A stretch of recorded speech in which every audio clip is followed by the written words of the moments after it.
Moi. Mä puhun myös suomeksi ja mä olisin halunnut ottaa teistä kuva mun Insta varten, mutta mulle sanottiin, että kuva yleisön kanssa on niin 2014, että ei saa enää ottaa. No, ei sitten. Sitten aloitetaan vaan ja nyt switch to English. Better, thank you. And we're going to talk about how the radio business is going to die unless it goes 3D. And let's take a step back. I come from Italy, from a small village, and about 99, when I was like 14, 15-year-old, we didn't have much technology. I mean, we did have like Amiga 500 or the Sega Master System, but not much else. And we used those only in rainy days when we couldn't go outside, and then we did inside exactly the same thing we would have did outside, which was playing football, of course. But we didn't have any smartphone. I mean, you remember, right? The 90s? There's those smartphones, there was no CDs yet, and the only way you had to listen to music was through the radio set.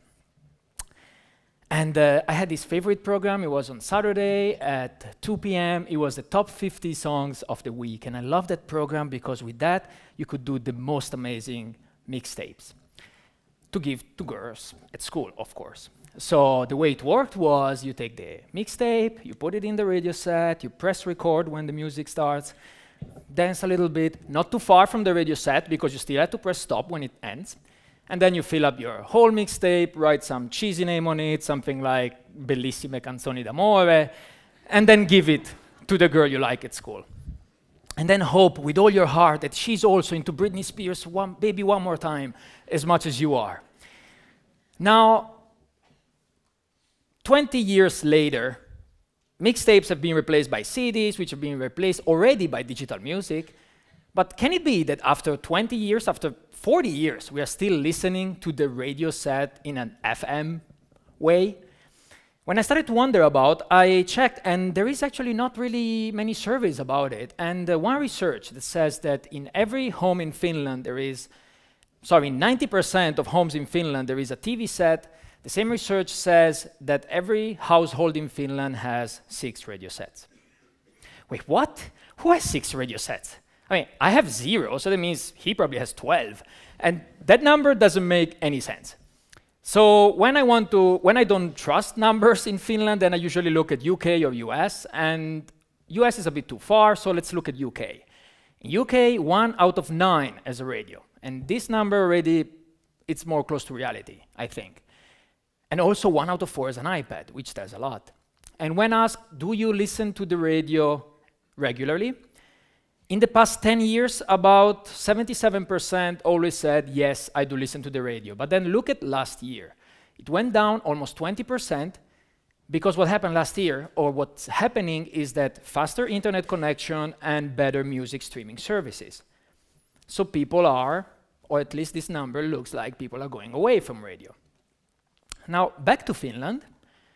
There's another number that radio stations like to boast, which is 3.5 million people listen to the radio every day. 3.5 million is a lot. It's basically everyone over 12-year-old. So do I listen to the radio every day? And I'm thinking, yeah, maybe I am, because when I'm in the taxi driver listening to the radio, so I'm exposed to the radio. So do I count? Because that would be the only way. Or another way would be that people have 6 radio sets at home, which still I don't believe. But then, I couldn't, again, trust these numbers, so what I did was I went out there, and I wanted to ask the 12-year-old, the 13-year-old, do they listen to the radio? Because they are going to be the future. Then I found out I needed to ask the parents' permission to do that, so I didn't interview them, but I interviewed a bit slightly older than them. And let's see what they had to say. Yes, we do. No. Yes, I listen to radio. Yes, I listen to radio. Okay. Sometimes, yeah. Yeah, I listen to radio. Not that much. Nope. Not really? No, I don't listen to the radio. Yeah, I listen in the car. Yeah, I listen to the radio in the car. Okay, cool. Usually if I'm in the car, but usually it's just like my own music. In car? Yes, in car. Yes, I do actually listen to radio, mostly when I'm driving or in a car. That's basically the only time. I'm working in the kitchen, so manually we're listening. I mean, when we're working, we listen to music all the time. But if you, I mean, to listen to radio and follow the news and stuff like that, no. Yeah, sometimes when I'm driving. In the car? Yeah, sometimes in the car. Yeah. At home, I don't listen to radio that much. Maybe at work. In home and in car.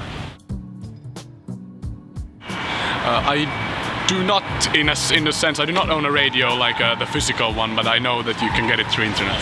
No. No, I don't. No. I don't own a radio. Yeah, I have a radio. It's quite old, actually, like over 10 years old. No. No. No. I actually do. I own this, you know, old school boombox, but I don't use it for listening to radio. The commercials are super annoying. Probably not have that much advertising, or like that bothers me because if I listen, I want to listen to music. For me to listen to more radio would probably be making it more accessible in a sense. I mean, I know it's available on mobile devices, but still people don't use it. But I mean, I like the programs that are on. I listen to the Swedish radio, Yle Extrem. Well, I like listening to it in the car. Yeah.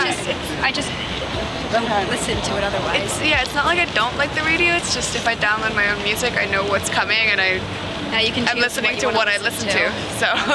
How could we make you listen to more radio? By playing better music, basically. All right, so I wouldn't call that the most scientific approach ever, but there's some very good point in that interviews. We interviewed about 20-25 people, and first of all, almost none owns a radio, so that number is still bad. The other point, which was very good in the video, I think, was that of everyone who said, yes, I listen to the radio, almost everyone said I listen to it in the car. Which is interesting, which is true. Like, radio is bundled to the car, but what's going to happen in the future? I mean, you've all read about the Google self-driving car or the Tesla. Have you seen the video last week? I mean, it's already happening. Now, I cannot know what we're going to do in the car when it's driving itself, so maybe that's too far-fetched, but already now they are building connected cars. So we have Apple Play car, Android cars, like, this is already happening. And if you own the car that connects to Spotify, connects to podcasts, connects to the internet, would you still listen to the radio?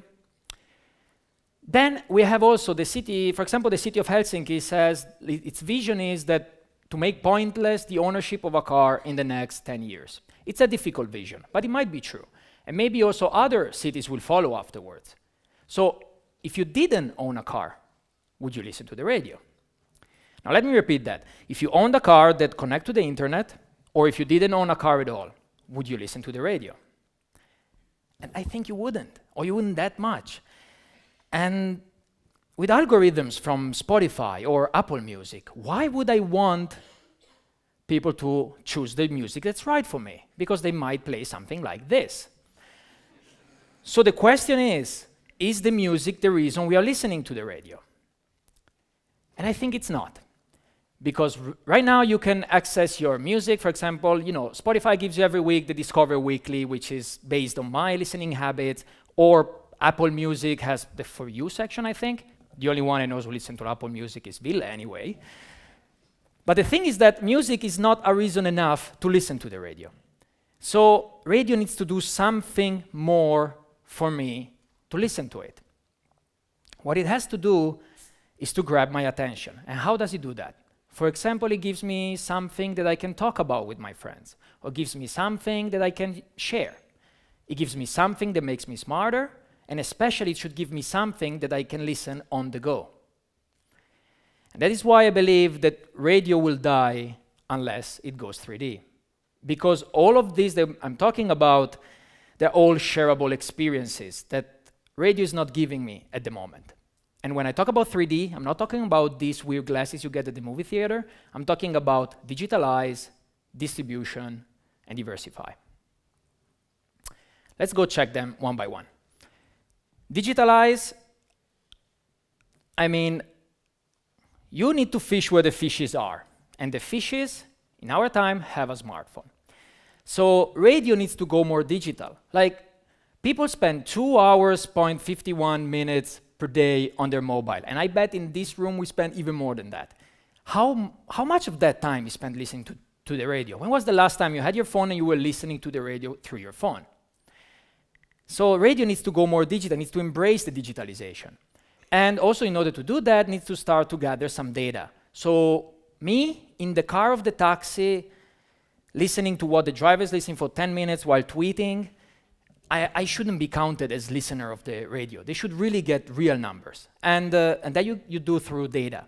So who are your listeners, where they listen, when they listen, and then you can get a little bit more curated content. Of course, you cannot get a personal content, but that's still okay. Then you will have still results of, based on data. And digital means we need to bring it away from cars and into people's headphones because that's the future. Podcasts are on the rise, and they've been for many years. They're just arriving in Finland. And for example, radio programs are not that different than podcasts. If you take away the music, aren't they just like podcasts? And wouldn't that be a bit more easy to share than, well, I don't know, when was the last time you shared anything from radio? Which brings me also to number 2, distribution. So who says that radio has to be only audible format? I mean, radio programs are not that different than TV shows, as I said. So what do the best TV shows do? If you think Jimmy Kimmel, Jon Stewart, what do? They take small videos and then they share it online so for everyone to see, so then maybe people will watch it, next time again. So why doesn't radio do the same? And I know some radio are starting to do that, but have more cameras. Videos are here to stay. Like everyone wants to see videos, so radio could go also more visual. And distribution means also, for example, websites. But I think video is really, really strong. There's this radio station in Italy that has also a TV channel, so they have cameras in the TV, and whenever there is music going on, they show what happens inside the radio. That's pretty cool. And when I think about radio, TV, I think about, for example, Netflix and HBO. And last year, for the first year in these big countries, on-demand TV has surpassed normal broadcasted TV. Why cannot radio be also on demand? Like, does it matter that I listen to it at 2 p.m. in the afternoon when I'm actually working and maybe in a meeting? Like, my favorite program comes maybe when I'm working. Why can I not listen to it later at night, digitally? Because usually what I see is that I have a relaunch of the same program on Sunday at 11 p.m. Well, thank you. No, I want to be able to listen to it when I want. For example, when I'm cooking. And when I think about Netflix and HBO, the way they have been doing it is that they have a lot of diversified content. It's the number 3, diversified content. See, radio stations see themselves as one big program. We have been taught to listen to station X or station Y, not to listen to program X or program Y, which is interesting, because on TV you don't do that. On TV, like Champions League, if it comes from channel 2 or channel 4, I don't care. I just want to watch the program. But for radio, it's different. There is research saying that people listen to 2 radio stations, and some courageous one listen to 3 radio stations. But why does it have to be like that? Why can we not actually listen to, on a program level? Because if we turn it into a program level, or even on a host level, then, you can listen to many different content. And, maybe I don't like what you propose right now, but I might come back, because what you have later is different than what you had right now. And you don't have to be attached at a program level only, at a station level only. A bit like BuzzFeed. And BuzzFeed, the thing it does is that it has so much differentiated content that you find yourself going back all the time, because sometimes you like it, sometimes you don't like it. And radio could be sort of the same if it loses this station level and goes towards a program level. And also like BuzzFeed, one thing that in the video they were saying is that I don't listen to the radio because there's too much advertisement, and what they do is that they have this sponsored content. So for example, sponsored radio shows. I've seen it somewhere abroad, so that they have no advertisement, but it's promoted by a sponsor. And this, I think, is what the radio must do in order to survive. It is digitalized, distributed everywhere, so not only audible format, and diversify the content. I pre-recorded this speech, and it's already available on a podcast that I host. It's called Dinglecast, so you can re-listen to it or share it or discuss about it on Twitter at Dinglecast. And just to conclude, if you work in the radio business and you think everything's fine, you don't need to do anything, think again. The signs are there. And if you don't work in a radio business, also learn to see the signs, because the signs are there. And you know, in few years, if you don't adapt, and adapt fast, your business might not matter anymore. Thank you very much. The radio has been sentenced to death since birth of television, and then by a band in the 80s in their song by video. Why hasn't the radio been dead yet? Because it's gonna die soon. Now the thing is that, look, like for example, in countries like Italy or Turkey, I just visited Turkey, and like there is gonna survive still a long time. But when we think Finland, like especially for example the Helsinki area, if they really make it true that, like, you know, for example, I don't own a car, or sorry, I own a car but I don't drive it during the week. So the thing is that without the car, you don't listen to the radio. And you can go into the car without driving it and listen to the radio. Yeah, but that's the thing, it's attached to the car. And people are not buying radios anymore. Like I asked actually, so where do you buy a radio? And this guy was like, Stockman, I guess? You know, like people don't buy radios anymore. So that's what I think, like in the future. So we are talking about the future here. So in the future, will be more difficult to listen to the radio if you don't own a car, or, you know, yeah, because everything else is so on demand. So Spotify, podcasts are getting so good that you don't need to listen to the radio. Yeah. What is the if you were to estimate, where can you recognize that where is the tipping point for radio death? Whoa. I guess connected cars and the self-driving cars. That's gonna be big. Like especially connected car. I mean, the moment my car connects to Spotify, ciao ciao radio. I mean, that's the thing. Okay. Yeah.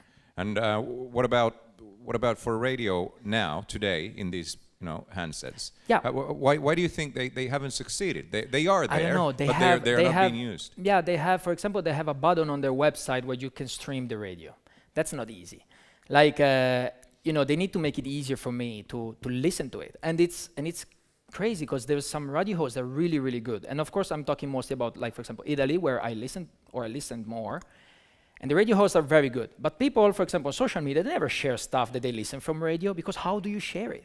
You know? So I think they need to make it possible for people to have more of these sort of experiences. How they do it, and it would be very easy to have cameras on all the time that records. And then you can cut the good parts and put them online. And what about, because we've been talking about how human beings can be medias today, and how corporations can be medias. Yeah. How come people are not broadcasting themselves, or how come are they not? They are all the time. Okay. Yeah, like Snapchat, for example, isn't that sort of broadcasting themselves? I mean, Periscope, I don't use Periscope so much, but like for everybody example, else is doing it. Yeah, I mean, like they are already, like, promoting themselves. So I mean, radio just needs to start doing that more.